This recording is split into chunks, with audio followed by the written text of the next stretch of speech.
ওনার হাত ধরে আমি বলে যাই, খোদার কসম করে বলি, 1 টাকা আমার দ্বারাতে দুর্নীতি হবে না, 1 টাকা আমার দ্বারাতে কেহ চুরি করে খাইতে পারবে না ইনশাআল্লাহ। আমি চাই হযরত ওমরের মতো আজকে আর ওমর আসবে না। আমরা যদি হযরত ওমর রাদিয়াল্লাহু তাআলা আনহুর মতো দায়িত্ব না নিই, এই দায়িত্ব নিবে কে? নবীজিকে কাল হাসরের ময়দানে এই উত্তর দিবে কে? এই জন্য আমি আসছি, আপনাদেরকে আমি বলে যাই, আজকে অর্ধ পৃথিবীর প্রেসিডেন্ট দূরের কথা, একটা মেম্বার যদি কোথাও দায়িত্ব নেয়, একজন চেয়ারম্যান যদি কোথাও দায়িত্ব নেয়, একজন উপজেলা চেয়ারম্যান, একজন এমপি, আমাদের দেশটা 92 থেকে 95% মুসলমানের দেশে যদি এরকম কোন দায়িত্ব নেয়, আগে যদি তার থাকে 1 লাখ টাকা, 1 বছর পরেই তার হয়ে যায় 200 কোটি 300 কোটি টাকা। এই টাকা আসে কোত্থেকে? কারণ আমরা যাদেরকে নেতা বানাই তাদের কোরআনের জ্ঞান নাই, হাদিসের জ্ঞান নাই, তাদের মধ্যে ন্যূনতম নবীর আদর্শ না থাকার কারণে যেই চেয়ারে বসাইবেন শুধু চুরি আর চুরি। আমরা কি আমাদের সমাজের পরিবর্তন চাই? কে কে চান? আমি আপনাদেরকে কথা দিতে পারি, চান্দিনা থেকে আমার নির্বাচনের কথা চলতেছে। যদি আমি চান্দিনা থেকে নির্বাচন করি আর আপনারা আমাকে নির্বাচিত করেন, কোন চেয়ারম্যান, কোন মেম্বার, কোন উপজেলা চেয়ারম্যান, কোন থানার ওসি, কোন ইউনো, কোন টিউনো 1টা পয়সা চুরি করতে পারবে না ইনশাআল্লাহ। শেষ কথা, আজকে মসজিদে যদি 1 লাখ টাকা বরাদ্দ আছে সরকারের, 15,000 টাকা রেখে দেওয়া হয়। মাদ্রাসার যদি 1 লাখ টাকা আসে, 15,000 টাকা রেখে দেওয়া হয় লাখে। গোরস্থানের ওয়াল করব, এটার জন্য যদি টাকা আসে, লাখে 15,000 টাকা রেখে দেওয়া হয়। অর্থাৎ যদি 1 কোটি টাকা আসে, 15 লক্ষ টাকা তারা রেখে দেয়। আমি আপনাদেরকে কথা দেই, শুধু মাদ্রাসা, মসজিদ, গোরস্থান এটা না, primary school, high school, college, varsity, চান্দিনাতে যত শিক্ষা প্রতিষ্ঠান আছে, যত উপাসনালয় আছে, কোন সরকারি বরাদ্দের 1 টাকা কোন অফিস আপনাদের খাইতে পারবে না। আপনারা পরিপূর্ণ 1 কোটি টাকা 1 কোটি টাকাই পাবেন। যদি অফিসে 5 পাই, 10 পাই, 5,000 টাকা খরচও লাগে, এটা আমি আমার পকেট থেকে দেয়া হইলেও পরিপূর্ণ টাকা আমি আপনাদের কাছে হস্তান্তর করব ইনশাআল্লাহ। কারি সাহেব হুজুর যদি আজকে থাকতেন, উনি এই সিদ্দিকী সাহেবের চেয়ারে বসা থাকতেন আর আপনাদেরকে বলতেন, আমার এই আওলাদরে আপনারা ভোট দিয়ে, সে চুরি করবে না, সে আপনাদের 1 পয়সা মাইরা খাবে না। সারা জীবন তো দিলেন, 54 বছর তো জাতীয় পার্টি দিলেন, বিএনপি দিলেন, আওয়ামী লীগ দিলেন, 54 বছর তো কেবল দিলেন। এইবার একটা ভোট ইসলামকে দিয়ে দেখেন, শান্তি আল্লাহর রহমতে আমাদের কদম ছুঁইব ইনশাআল্লাহ। উপস্থিত আজকের এই মাহফিলে সম্মানিত উলামায়ে কেরামগণ, বিশেষভাবে উজানির পীর সাহেব হযরতুল আল্লাম আশেক এলাহি সাহেব দামাত বারাকাতুহুমুল আলিয়া এবং খতিবুল উম্মাহ হযরতুল আল্লাম জনাব মাওলানা হাফিজুর রহমান সিদ্দিক কুয়াকাটার হুজুর এবং দিন দরদি ইসলাম প্রিয় ভাইরা, আল্লাহ রব্বুল আলামিন যে কোরআন শরীফ নাজিল করছেন, এটা মানুষের শিক্ষা ব্যবস্থার জন্য। আমাদেরকে বানাইছে আল্লাহ পাক। আমাদেরকে বানানোর পরে আল্লাহ পাক জানে যেই জাতির একটা শিক্ষা লাগবে, শিক্ষা না থাকলে জাতি বর্বর হইয়া যায়। তো যে আমগরে বানাইছে, কি শিক্ষা হইলে বর্বরতা থাকে না, এটা যে বানাইছে উনি ভালো জানেন আমরা। তো যদি আল্লাহ আমগরে বানাইয়া থাকে, আমাদের যে শিক্ষা ব্যবস্থা কি লাগবো এটা আল্লাহই তো ভালো জানে। তা আল্লাহ পাক আমাদের জন্য কি শিক্ষা ব্যবস্থা রাখলেন? আমাদের নবী যখন নবী হিসাবে দুনিয়াতে আসলেন, ওই যুগটারে আইয়ামে জাহিলিয়ত বলা হয়েছে, বর্বরতার যুগ। এমন কোনো অন্যায় ছিল না যেটা ওই সময় নাই, সব অন্যায় ছিল। এমন সময় আমাদের নবীকে আল্লাহ পাক নবী বানাইলেন এবং কোরআন শরীফ নাজিল করলেন যে আমার হাবিব এই বর্বর জাতিকে ভালো করার জন্য একটা শিক্ষা ব্যবস্থা লাগবে। এই শিক্ষা আমি দিয়ে দিলাম, এই শিক্ষা ব্যবস্থা আপনার উম্মতের মধ্যে চালু করেন, আপনার উম্মত আর বর্বর থাকবে না। আপনারা জানেন নবীজি যখন নবী হওয়ার পর মানুষকে দাওয়াত দিতে থাকলেন, কোরআন শরীফ নাজিল হইতে থাকলো একের পর এক। এই কোরআন শরীফের দাওয়াতের মাধ্যমে বর্বরতা একেবারে বন্ধ হয়ে গেছিল। বিশেষভাবে যেদিন মদ নিষেধ করা হইল, মদ এখনো তো মানুষ খায় না, কেন খায় এটা একটু পরে বলতে আসি। নিষেধ বহু কিছু আছে, সবই আপনারা জানেন। চুরি, ডাকাতি, জেনা, ব্যভিচার, মদ, নেশা, যত প্রকার আছে সবই নিষেধ। তো যেদিন মদ নিষেধ করা হইল, যারা কোরআনের শিক্ষায় শিক্ষিত হয়েছিলেন, এই শিক্ষার কারণে মদিনার অলিগলি, আরবের অলিগলি মদের গন্ধে ভরপুর হয়ে গেছিল। কারণ যেখানে যার ঘরে মদ ছিল, সবাই ওদিন মদ ঘর থেকে বাইর কইরা রাস্তায় নিক্ষেপ করে দিছে।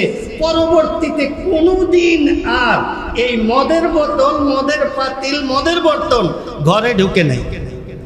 তো এই যে একটা অন্যায় কাজ ছাড়লো কোন শিক্ষার কারণে? কোরআনের শিক্ষার কারণে। আচ্ছা, চুরি নিষেধ। আমাদের নবীজির জমানায় চোর ছিল। একটা ইতিহাস আপনারা জানবেন, আমাদের নবীজি ঘরে শুয়ে রয়েছে চাদর মুড়ে দিয়া, একজন চোর ঢুকছে ঘরে, ঢুইকা ঘরে কিছুই পায় না, চলে যাইতেছে। আমাদের নবীজি এইভাবে চাদরের নিচ থেকে দেখলেন লোকটা দেখতেছে, পরে চলে যাইতেছে। নবীজি যখন সে ঘর থেকে বাইরে গেছে, নবীজি তো ছিলেন রাহমাতুল্লিল আলামিন, উনি দরদি নবী ছিলেন। উনি চিন্তা করলেন আরে লোকটা তো চোর, হোক সে চোর, আমি আল্লাহর পয়গম্বর, আল্লাহর হাবিব, আমার ঘর থেকে লোকটা খালি হাতে চলে যাব, এটা তো ভালো না। আরে আমার ওনার আফসোস লাগতেছিল, লোকটা খালি হাতে যাইব, আবার আমি রাহমাতুল্লিল আলামিন, তো চোরে কি পাইল আমার কাছে। উনি চাদর সরাইয়া শোয়া থেকে উঠলেন, ঘরের বাইরে যাইয়া চোরেরে বললেন এই ভাই দাঁড়ান। চোরে কয় আল্লাহ আমি বললাম চোর, আমারে কয় ভাই। চোরে একবার কয় দৌড় দিমু বাগনের লেগে নাকি। নবীজির আওয়াজে এমন একটা কাশিস ছিল, চোর দাঁড়াই গেছে। নবীজি কাছে গেলেন, উনি বললেন ভাই কোত্থেকে আসছো? কয় ভাই আপনি আমারে ভাই বললেন না, আমি হইছি চোর, আমি চুরি করতে আসছিলাম। তো কি চুরি করছো? কয় না এই যে ঘরটা, এই ঘরে গেছিলাম, দেখি যে একটা লোক চাদর গায়ে দিয়ে শুয়ে রয়েছে, তার ঘরে কিচ্ছু নেই, এই জন্য আমি এখন দেখলাম আর কি করবো, চলে যাইতেছি। নবীজি বললেন ভাই আমি শেষ জমানার পয়গম্বর, রাহমাতাল্লিল আলামিন, আল্লাহ পাক আমারে শেষ জমানার পয়গম্বর বানাইছেন, ওই হিসাবে আমি তোমারও নবী। তুমি যে আমার ঘর থেকে খালি হাতে চলে যাইতেছো, আমার কাছে খুব কষ্ট লাগছে ভাই। এই যে আমার এই চাদুরটা ছাড়া আর কিছু নাই, এই চাদুরটা তোমারে দিলাম, তুমি আমার চাদুরটা নিয়ে যাও। পরামর্শী চেরা কর দি তু এ দোস্ত, কসম আল্লাহ নবী করদাম পরামর্শ। নবীজির জীবনটা শুধু দয়ার উপরেই ছিল। নবীজি মক্কা শরীফ থেকে হিজরত করবেন মদিনা শরীফে, সাহাবায়ে কেরামদের সাথে বৈঠকে বসলেন, হে আমার সাহাবীরা মদিনা শরীফ যে যাবো কোন রাস্তায় যাবো? সাহাবায়ে কেরামরা পরামর্শ দিলেন আল্লাহর হাবিব ওই রাস্তা দিয়ে যাইয়েন। নবীজি বললেন কেন? এই রাস্তায় সমস্যা কি? এই রাস্তায় সমস্যা হইল এই রাস্তায় তো চোর ডাকাত থাকে, আমরা যাইতে লইলেই চোরে ধরে সব নিয়ে যাব। নবীজি সবাই পরামর্শই ছিল চোর ডাকাত যে রাস্তায় নাই ওই রাস্তা দিয়ে যাইব।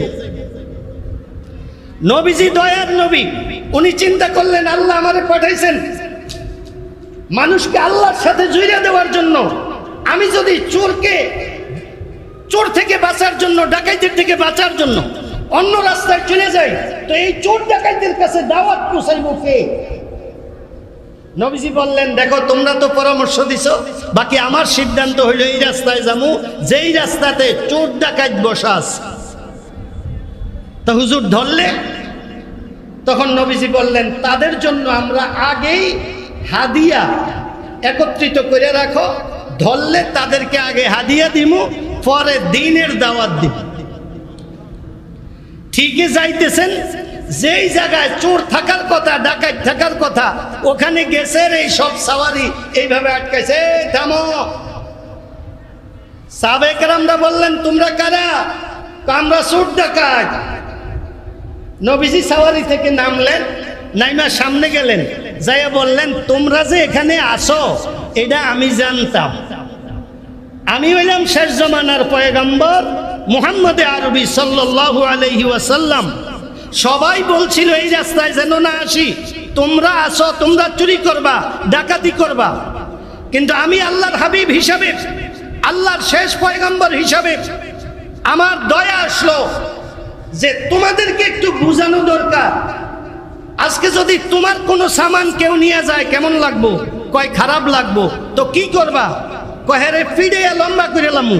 নবীজি বললেন তোমরা এখন জাগোটা নিবা, তাগো এরকম কষ্ট লাগবো, তারাও কোনো সময় সুযোগ পাইলে চিন্তা করবো তোমরে ফিরে লম্বা করবে। এই জন্য আমার পরামর্শ হইল দেখো তোমাদের চুরি ডাকাতি করতে হবে না, আমি তোমাদের জন্য নিয়ে আসছি। এই তাদের জন্য কি নিয়ে আসছি এটা দাও। দিছে, বলছে এই যে এটা রাখো, এটা চুরির জিনিস না, ডাকাতের জিনিস না, এটা আমি নবীর পক্ষ থেকে তোমাদের জন্য হাদিয়া। আর আল্লাহ পাক চুরি ডাকাতি নিষেধ করছেন। আমি অনুরোধ করব ভাই, তোমাদের কাছে আর কোন নবী আসবে না, আমি শেষ নবী। তোমরা একটু যদি এটা ছাইড়া দিতা তাইলে আল্লাহ পাক খুশি হইতেন। আল্লাহ পাক আমাকে বলছেন আমি যেন আমার উম্মতদেরকে এটা জানাই দিই। কিতাবের মধ্যে আছে সমস্ত চোরেরা একসাথে আওয়াজ দিয়ে উঠছে আপনি জলদি আমাদেরকে কলমা পড়াইয়া মুসলমান বানিয়ে দেন। আপনাকে কথা দিতেছি জীবনে আর কোনোদিন চুরি ডাকাতি করব না। সালামুন আলা খায়রিল আনামি ওয়া সাইয়্যিদি, সালামুন আলা খায়রিল আনামি ওয়া সাইয়্যিদি হাবিবুল ইলাহিল আলামিন মুহাম্মাদি বাশীরিন নাযীরিন হাশিমিয়্যিন মুকাররামিন আতুফির রাউফিম মান ইউসাম্মা বিআহমাদি সাল্লাল্লাহু আলাইহি ওয়াসাল্লাম বলেন। আমাদের নবীজিকে আল্লাহ পাক কোরআন শরীফ দিলেন। কোরআন শরীফের মধ্যে ইসলামের সমস্ত বিধিবিধান আছে। আজকাল তো আমরা দুই একটা বিধিবিধান নিয়ে আসি। কি কি? একটা হইল নামাজ, আরেকটা হইল রোজা। এই দুইটা বিধিবিধান আমরা খুব মানি। খাওয়ায় কে, এটা নিয়ে আমাদের ঈমান একটু বেশ কম আছে। এখন যদি আমি বলি খাওয়ায় কে, আপনারা মুখে মুখে বলবেন আল্লাহ, কিন্তু আমি আপনাদেরকে ধরে দিতে পারবো এটা আমাদের মুখের কথা, এটা আমাদের অন্তরের বিশ্বাস না। রাজ্জাক কে, আমাদেরকে খাওয়ায় কে বলেন তো? যদি আল্লাহ খাওয়ায়, আমগো দেশের মানুষ জন্ম নিয়ন্ত্রণ করেনি, করে না? জন্ম নিয়ন্ত্রণ যে করে এটা কি খাওয়ানোর সুবিধা অসুবিধার লেগা না অন্য কোনো কারণে? যে ফলাফান যদি বাড়ে খাইতে দিমু কি, থাকবো কই, এরকম একটা না? তো যদি আমার খাওয়ানোর চিন্তা করন লাগে তাহলে তো বুঝা গেল আল্লাহ রাজ্জাক না, রাজ্জাক আমি, যার কারণে তো আমার এত চিন্তা। বুঝাইছে না? আরে আমি আর আপনি মানুষ, আমরা কতটুক খাই একশের চাউলের ভাত পাকায় দিলে এই যুগে খাওয়ার মতো হয়তো পৃথিবীতে 2-4 জন পাওয়া যাইব, বাংলাদেশে একজনও পাওয়া যাইতো না যে 1 কেজি চাউলের ভাত পাকায় দিলে খাইতে পারবো। তো 1 কেজি সেই জাতি খাইতে পারে না, এই জাতি আর কদ্দুর কি খাইব? আল্লাহ পাক তিমি মাছের খাওয়ায়, একটা তিমি মাছ দৈনিক 100 টন খাদ্য খায়। তিমি মাছ খাদ্য পায় কই? কোন জায়গায় শুনছেন তিমি মাছের থাবর খাইয়া আরেক মাছ আত্মরা হইয়া ভাইসে উঠছে? আর বিজ্ঞানীরা কইছে তিমি মাছের থাবর খাইয়া কইলাম এটা আত্মরা হইছে। কিতাবের মধ্যে আছে তিমি মাছের 100 টন খাবার লাগে। এই তিমি মাছ নদীতে সমুদ্রের মধ্যে লক্ষ লক্ষ আছে। এই লক্ষ লক্ষ তিমি মাছের যখন পেটে ক্ষুধা লাগে, আল্লাহর পক্ষ থেকে তাদের দিলের মধ্যে ঢাইলা দেওয়া হয়, ও মাছেরা তোমরা অমুক জায়গায় সমুদ্রের মধ্যে একটা স্রোত আছে, ওই স্রোতের মধ্যে যাইয়া হা কইরা থাকো, আমি তোমাদের খানার ব্যবস্থা ওখানে করতেছি।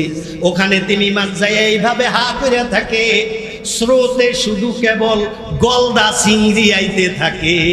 100 না, লক্ষ লক্ষ টন দৈনিক চিংড়ি মাছ সমুদ্রের মধ্যে তিমি মাছ খাইয়া বাচ্চা আছে না মেরে দিচ্ছে। তো রাজ্জাককে আর আমগো দেশের মানুষ জন্ম নিয়ন্ত্রণ শুরু করছে। 1 পাঁচাইলের ভাত খাইতে পারে না, হ্যাঁ জন্ম নিয়ন্ত্রণ শুরু করছে। খাইব কি? আরে বেড়া, চিংড়ি মাছ হয়েছে সবচেয়ে দামি। আমার একদিন একজনে একটা চিংড়ি মাছ হাতিয়ে দিছে। আমি জিজ্ঞেসি কি ওইটা কি? এত বড় ব্যাগ। আমি কি এটা কি? হুজুর আপনার লেগে একটা চিংড়ি মাছ। আমি কি এটা কি? কোন চিংড়ি? কয়টা? কয়েকটা। কত দিয়ে আনছেন? 3400। এক চিংড়ি 3400। এটা ব্যাগের ওই নিচে দুরা, আর এটার হাত পাও এই আমনে সামিয়ানাত যাইয়া লাগবো। এটার হাত পাও মোড়াইয়া ব্যাগের মধ্যে বইরা এটা এরম বড় হয়ে গেছে। 3400 একটা চিংড়ি, বুঝেন না কি অবস্থা? তো এই 3400 টাকা দামের যদি একটা মাছ হয় আর লাখ লাখ টন দৈনিক আল্লাহ খাওয়ায়, আমগরে 1 পা খাওয়াইতে পারতো না? এই মিয়ারা পারবনি? আচ্ছা এবার শুনেন, ওয়ামা মিন দাব্বাতিন ফিল আরদি ইল্লা আলাল্লাহি রিজকুহা ওয়া ইয়ালামু মুস্তাকাররাহা ওয়া মুস্তাওদাহা। আল্লাহ পাক বলেন যত মানুষ কি যত প্রাণী আছে সমস্ত প্রাণীর খাওয়ার জিম্মাদারি আমার। যাই হোক, তাইলে জন্ম নিয়ন্ত্রণ যারা করে তাদের আল্লাহর উপরে, আল্লাহ যে রাজ্জাক, এই রাজ্জাকের উপরে বিশ্বাস নাই, যার কারণে তারা জন্ম নিয়ন্ত্রণ করে। উজানির কারি ইব্রাহিম সাহেব রহমতুল্লাহ আলাইহি, আমার বড় আব্বা, ওনার 11 ছেলে ছিল, 11 মেয়ে ছিল। জন্ম নিয়ন্ত্রণ করলে আশেক এলাহি আসতো না, মোবারক করিম সাহেব আসতো না। জন্ম নিয়ন্ত্রণ করলে মঞ্জুর আহমদ আসতো না, নাজমুল হক আসতো না, ইসমাইল সাহেব আসতেন না, কারণ সত্য বন্ধ। যাই হোক, আমি আপনাদেরকে যেটা বলতে চাইছিলাম, কোরআনের মধ্যে নামাজ রোজা হইলে আমরা আল্লাহরে মানি। এই ভাই নামাজ পড়তে, হ্যাঁ এইটা আল্লাহর হুকুম মানতে হইব না। আসলেও 2-1 জন মসজিদে আসে। রোজা আইলে কিও ভাই রোজা রাখতেন না? হ্যাঁ আল্লাহর হুকুম, রোজা রাখতে হইব না। চুরির ব্যাপারে যদি কই ভাই চুরি করবেন নি, এটা কি চুরি করতাম না? চুরি করতেন না? চুরি করবেন না তো করবেন কি? আমাদের সমাজে আজকাল চোর নাই কোন জায়গায় এটা বলেন? আমার একজনে বলে, কয় হুজুর আপনি জানেন আমাদের দেশে সব মন্ত্রণালয়ে চুরি হয়? আমি কই না, আমি বিশ্বাস করি না। কারণ শিক্ষাই জাতির মেরুদণ্ড, এটা একটা স্লোগান শুনছি। শিক্ষাই যদি জাতির মেরুদণ্ড হয়, তাহলে ওই জাতি আবার অন্যের ক্ষতি করবো কেমনে? চুরি করলে না অন্যের ক্ষতি হয়, তো এটা করবো কেমনে? এটা না শিক্ষিত মন্ত্রণালয়ে মেট্রিক পাস লোকেরও চাকরি হয় না, এর চেয়ে উপরে লাগে। তাহলে এই শিক্ষিত মানুষ বুঝি চুরি করে? তা একজনে আমারে কয় হুজুর শিক্ষা মন্ত্রণালয়েও চুরি হয়। আমি কি এটা কই কি পরে একজনে দূর হুজুরের মজাক করেন না, এটার কারণ কি আমার একটু কম, এটাই আমার শেষ কথা। পরে আমি ওনারে বললাম আমি জানি, আমি বলবো না, কারণ বললে আপনার পছন্দ হইতেও পারে না হইতেও পারে, আমি নিজের ইচ্ছা থেকে বলতাম না। পরে না হুজুর আমরাই বললাম, আপনি বলেন, আমরা শুনতে চাই। কেন আমরা আমাদের মধ্যে কোনো পরিবর্তন আসে না? আমরা চোরে থেকে যাই কেন? এত যে শিক্ষিত হই, আমরা চুরি বন্ধ হয় না। পরে আমি বললাম আমি জানি, কত বলেন, আমরা এটা কিছু মনে করব না। এখন আপনারা কি এটা জানতে চান? জানতে চাইলে আমারে কোন যে হুজুর আপনি বলেন, আমরা এটা জানতে চাই, কারণটা কি বলতাম। আদুডান কে কে জানতে চান? এখন আর আমার দোষ নাই, আপনারা জানতে চান দেখে আমি কই। আমাদের দেশে যারা প্রাইমারি স্কুলও পড়ে, তারা যে স্কুলও যায়, বাসের ভাড়া দেয়? হ্যাঁ, দেয় না। এরা বাচ্চা মানুষ, কি এর ভাড়া দিব? আচ্ছা, প্রাইমারি স্কুলও নইলে ছোড়ো, হাই স্কুলও যখন উঠছে তখন যে বাসে উঠতে যায়, কোনো বাসের ভাড়া দেয়? হ্যাঁ, বাসে উঠলে কন্ডাক্টররা চায় এই ভাড়া দে। পরে আমি না স্কুলের ছাত্র, পরে ড্রাইভারে থাক রে এডি ওই অমুক হাই স্কুলের ছাত্র, নিস না থাক। আচ্ছা, যখন মেট্রিক পরীক্ষা দিয়া কেবল কলেজও ভর্তি হয়, এই ভাড়া দেও। কি কয় জানেননি? কথাটা কি কইলি তুই? কারে কয় এটা? কন্ডাক্টর রে। ভাড়া দেও। কথাটা কি কইলি তুই? কেবল কলেজের সামনে আয়। কলেজের সামনে আসলেই না? হ্যাঁ, যোগাযোগ করছে রে, 20-50 জন খারে রয়েছে। কয় কে তোর থেকে বল ভাড়াটা কে খুঁজছে তুই ক। ড্রাইভার রেলওয়ে যায় একদিকে, কন্ডাক্টর রেলওয়ে যায় আরেক দিকে। কি রে, কি অবস্থা? কতে বলে ভাড়া খুঁজছে, তার খবর আছে কে আমরা। আচ্ছা, যেই জাতি প্রাইমারিতে পড়ার হক মেরে দেয়,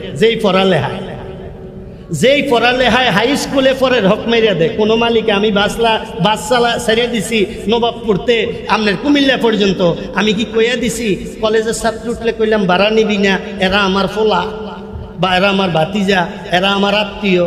বরং রাত যদি হিসাব দিতে যাইয়া ড্রাইভারে ভাড়া কম বুঝাইয়া দেয়, আমি গালাগালি করি, কিরে এত টাকা কম কা? সব কলেজের ছাত্র উঠতে বয়ে রয়েছে, সব হাই স্কুলের ছাত্র উঠতে বয়ে রয়েছে, অন্য মানুষ উঠতেই পারে না। এটি মরবো কবে? কথার কথা এরম কইয়ালায় কিন্তু বদদোয়া। কারণ মালিকে তো দিছে এটা টাকার লেগা, অন্যান্য তো টাকাই না, আমরা উঠতে বইতেই। আচ্ছা, তো যেই জাতি প্রাইমারিতে পড়ার হক মারে, যেই জাতি হাই স্কুলে পড়ার হক মারে, যেইটা জাতি কলেজ ভার্সিটিতে পড়ার হক মারে, এই জাতির কোন মন্ত্রণালয় লয় দিবেন? এই মন্ত্রণালয়ে গান করে লেব খাইয়া। তাহলে ভালো থাকবো কি হইলে? এই ভালো থাকবো কথাটাই হইল কথা। হযরত ওমর রাদিয়াল্লাহু তাআলা আনহুর নাম শুনছেন? উনি বাংলাদেশের প্রেসিডেন্ট ছিল, ভারত বাংলাদেশ। আচ্ছা, ভারত পাকিস্তান বাংলাদেশের। আচ্ছা, নাহলে আফগানিস্তান লগে, ভুটান, নেপাল, শ্রীলঙ্কা।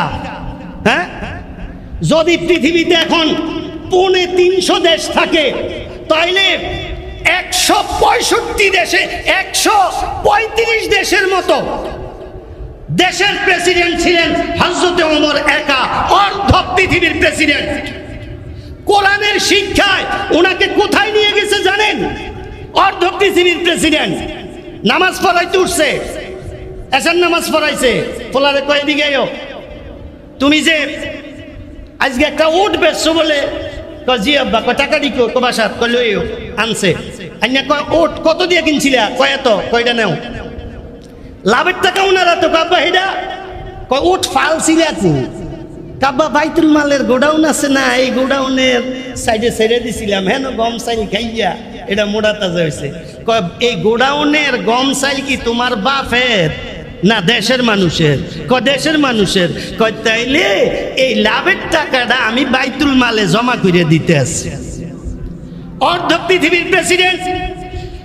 আজকে অর্ধ পৃথিবীর প্রেসিডেন্ট দূরের কথা, একটা মেম্বার যদি কোথাও দায়িত্ব নেয়, একজন চেয়ারম্যান যদি কোথাও দায়িত্ব নেয়, একজন উপজেলা চেয়ারম্যান, একজন এমপি, আমাদের দেশটা 92 থেকে 95% মুসলমানের দেশে যদি এরকম কোনো দায়িত্ব নেয়, আগে যদি তার থাকে 1 লাখ টাকা, 1 বছর পরেই তার হয়ে যায় 200 কোটি 300 কোটি টাকা।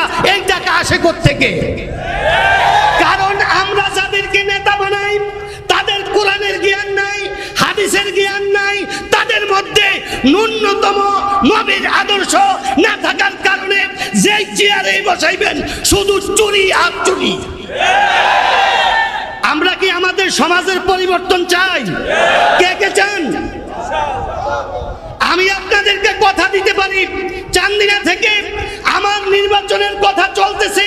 যদি আমি চান্দিনা থেকে নির্বাচন করি আর আপনারা আমাকে নির্বাচিত করেন, কোন চেয়ারম্যান, কোন মেম্বার, কোন উপজেলা চেয়ারম্যান, কোন থানার ওসি, কোন ইউনো, কোন টিউনো একটা পয়সা চুরি করতে পারবে না ইনশাআল্লাহ।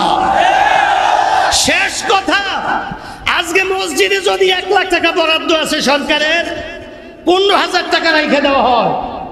মাদ্রাসার যদি 1 লাখ টাকা আসে, 15,000 টাকা রেখে দেওয়া হয় লাখে। গোরস্থানের ওয়াল করব, এটার জন্য যদি টাকা আসে, লাখে 15,000 টাকা রেখে দেওয়া হয়। অর্থাৎ যদি 1 কোটি টাকা আসে, 15 লক্ষ টাকা তারা রেখে দেয়। আমি আপনাদেরকে কথা দেই, শুধু মাদ্রাসা, মসজিদ, গোরস্থান এটা না, primary school, high school, college, varsity, চান্দিনাতে যত শিক্ষা প্রতিষ্ঠান আছে, যত উপাসনালয় আছে, কোন সরকারি বরাদ্দের 1 টাকা কোন অফিস আপনাদের খাইতে পারবে না। আপনারা পরিপূর্ণ 1 কোটি টাকা 1 কোটি টাকাই পাবেন। যদি অফিসে 5 পাই, 10 পাই, 5,000 টাকা খরচ লাগে, এটা আমি আমার পকেট থেকে দিয়া হইলে পরিপূর্ণ টাকা আমি আপনাদের কাছে হস্তান্তর করব ইনশাআল্লাহ।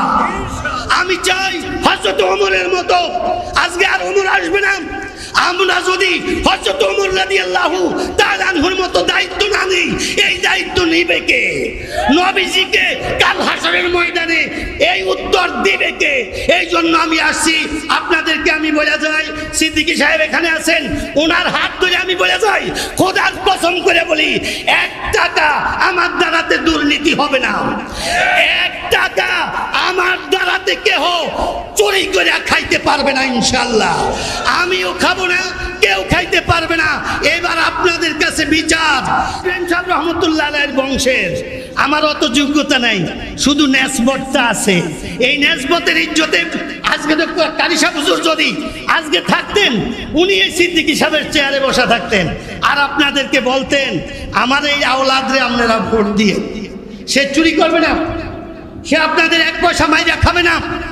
সারা জীবন তো দিলেন, 54 বছর তো এলডিপি দিলেন, জাতীয় পার্টি দিলেন, বিএনপি দিলেন, আওয়ামী লীগ দিলেন, 54 বছর তো কেবল দিলেন। এইবার একটা ভোট ইসলামকে দিয়ে দেখেন, শান্তি আল্লাহর রহমতে আমাদের কদম ছুঁইব ইনশাআল্লাহ। ওয়া মা আলাইনা ইল্লাল বালাগ। আসসালামু আলাইকুম।